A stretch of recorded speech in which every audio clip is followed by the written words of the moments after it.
Bonjour à tous et à toutes, nous revoilà dans cette capsule vidéo qui traite de l'épreuve d'oral du CRPE en EPS. Et cette vidéo fait suite à celle que j'ai enregistrée juste avant, dans laquelle je me mets dans la peau d'un candidat qui présente son exposé suite au sujet d'EPS à l'oral.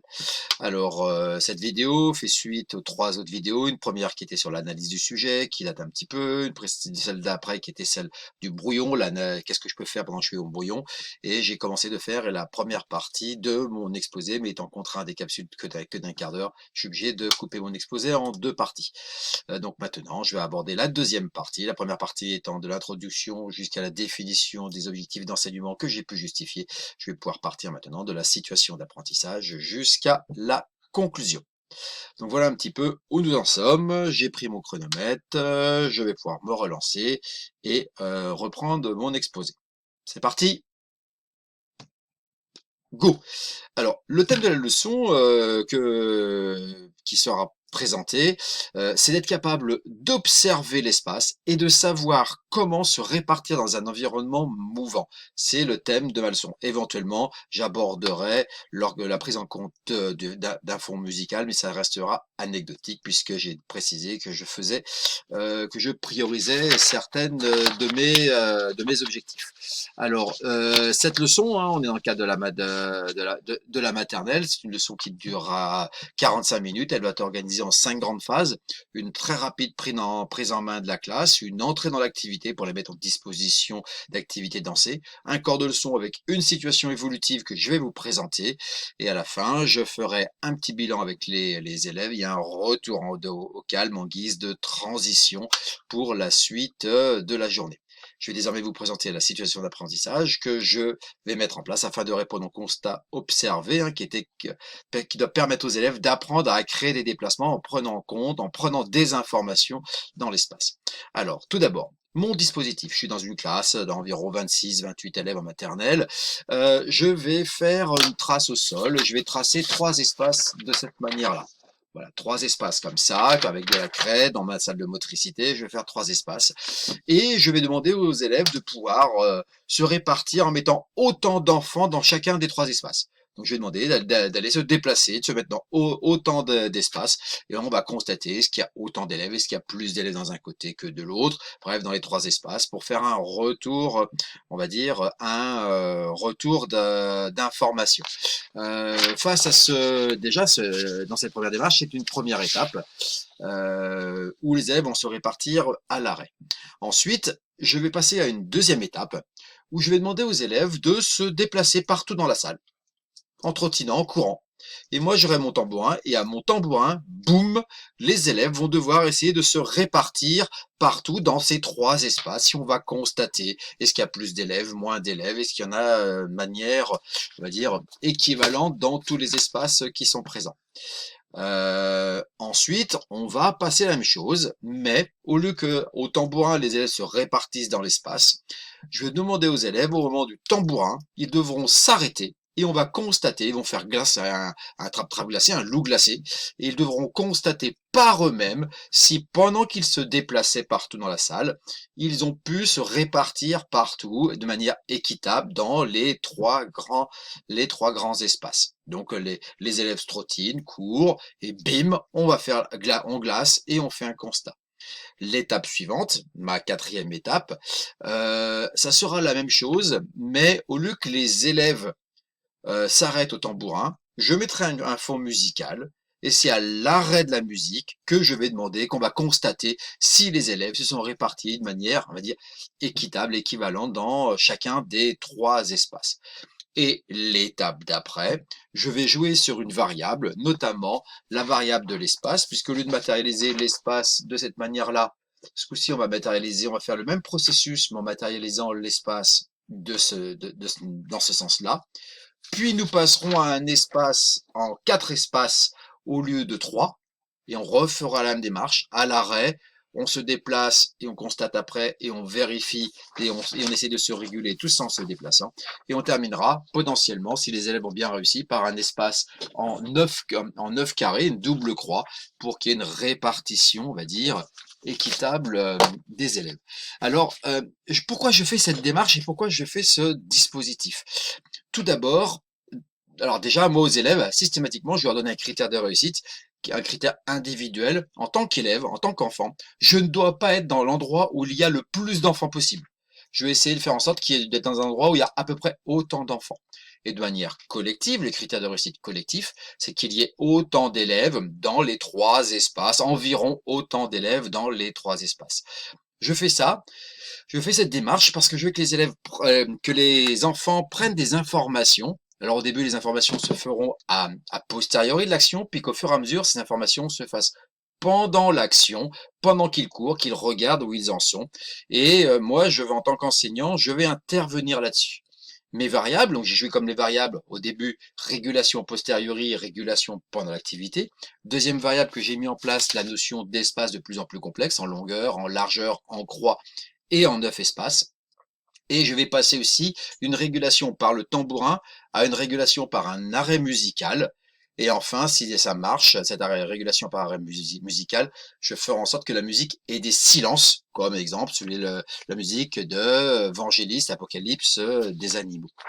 Euh, une situation d'apprentissage, elle n'est pas magique. Il n'y a pas de magie de la tâche. Et ce qui va faire et que les élèves vont apprendre, c'est pas la situation en elle-même, c'est aussi l'interaction avec ma démarche d'enseignement. Qu'est-ce que moi je vais faire? Ma démarche d'enseignement que j'ai décidé de mettre en place, c'est une mise en activité et une mise en action d'abord des élèves. On part de l'action et on regarde si on a pu rentrer dans le critère de réussite.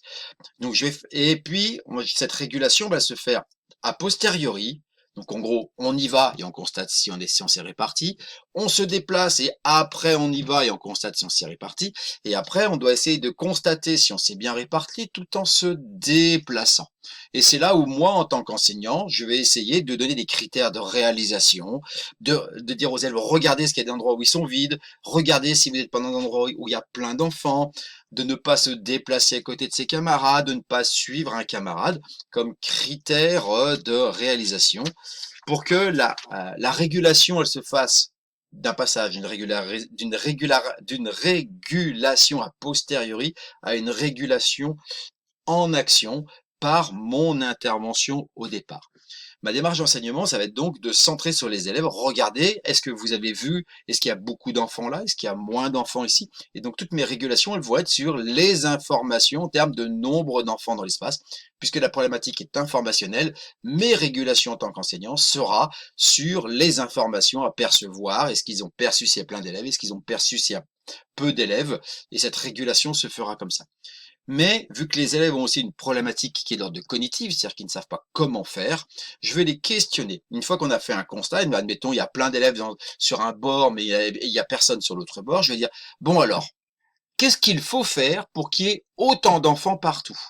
Et c'est pas forcément moi, en tant qu'enseignant, qui va apporter les résultats, mais c'est en questionnant les élèves pour qu'ils expriment, qu'ils verbalisent des propositions. Et c'est sur la base de ces propositions de verbalisation que je vais pouvoir accéder à l'aspect cognitif, comment je m'y prends pour qu'il y ait plein de monde. Et cette prise de conscience, cette verbalisation permettra de travailler la prise de conscience. C'est donc par mon activité d'enseignant que je vais pouvoir agir en même temps sur l'aspect informationnel. Est-ce que donner des indications à quel endroit il faut poser son regard, qu'est-ce qu'il faut regarder, à quoi il faut être attentif. Et je vais agir aussi sur l'aspect cognitif en questionnant les élèves.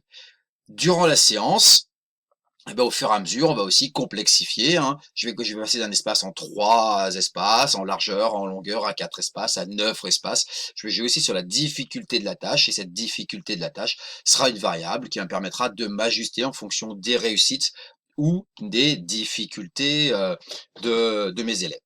Donc voici, je vous ai présenté la situation, j'ai essayé de vous argumenter en quoi elle répondait à la situation. Ma problématique était de savoir comment permettre à des élèves de moyenne section de passer d'une danse de reproduction de ce qu'ils ont appris en la ronde où ils tournent en rond à une danse de création où ce sont les élèves qui vont élaborer leur propre déplacement à partir d'un inducteur qui était l'inducteur de l'espace. Pour ça, j'ai mis en place une situation d'apprentissage, on va dire, évolutive, qui va permettre aux élèves de prendre des informations, voir où il y a plein de personnes, où il y a moins de personnes, et aussi de travailler au niveau de la cognition, de comprendre comment il faut faire et qu'est-ce qu'il faut faire et qu'est-ce qu'il ne faut pas faire pour qu'on puisse avoir une répartition équitable dans cet espace. Ils doivent aborder l'aspect cognitif et l'aspect informationnel. Je pense que dans cette situation, les élèves vont progresser, mais bien évidemment, l'apprentissage étant un processus long, je devine que les élèves n'auront pas entièrement acquis cet enseignement et donc ça permettra de retravailler cela la séance d'après, soit en complexifiant l'espace, si j'ai pas pu arriver à complexifier un espace en 9 espaces, et si éventuellement j'ai pu travailler cette notion d'espace, je pourrais à ce coup-ci travailler la notion de musique, de prise en compte de la musique, mais ça viendra que dans un second temps, après un travail sur l'espace. Voilà. Je vous remercie de l'attention que vous avez portée à mon exposé. Je suis disponible pour les questions que vous souhaitez me poser. Merci. Voilà. Je viens de terminer mon exposé. Je vois que j'ai un peu dépassé, donc forcément, il faudrait que je réduise et je pense que lorsque j'ai réécouté la partie précédente, j'ai un petit peu trop cherché à argumenter les contenus d'enseignement et peut-être qu'il faudrait que je réduise cette partie-là. J'aurais dû réduire un petit peu le moment où j'ai justifié l'aspect cognitif et l'aspect informationnel et peut-être apporter un petit peu moins d'argumentaire euh, sur la justification des objectifs d'enseignement. Ce qui m'aurait permis de gagner à environ 1 minute 30 sur la définition de ma situation d'apprentissage, ce qui m'aurait mis j'aurais été plus confort par rapport au délai que j'ai pu faire et j'aurais pu, dans ce cas-là, rentrer dans mon délai de 15 minutes. Mais vu que j'ai fait une pause, j'avoue que ça m'a un petit peu déstabilisé de couper en ça. Voilà, je me suis mis dans la peau de quelqu'un qui passait le CRPE. J'espère que ça a pu vous servir. Bien évidemment, c'est une proposition parmi d'autres. Il y a plein d'autres propositions. Je ne suis pas forcément un modèle, mais je suis uniquement moi. Forcément, je suis ma particularité avec mon cursus particulier. Ne me prenez pas en modèle. Faites ce que j'ai fait là. Faites-le. Entraînez-vous, passez-vous, enregistrez-vous, faites une régulation, critiquez-vous. Bref, c'est en faisant des sujets, en vous écoutant et en vous regardant que vous allez modifier et progresser. Voilà, je vous remercie en espérant que c'est pu vous aider et bonne chance.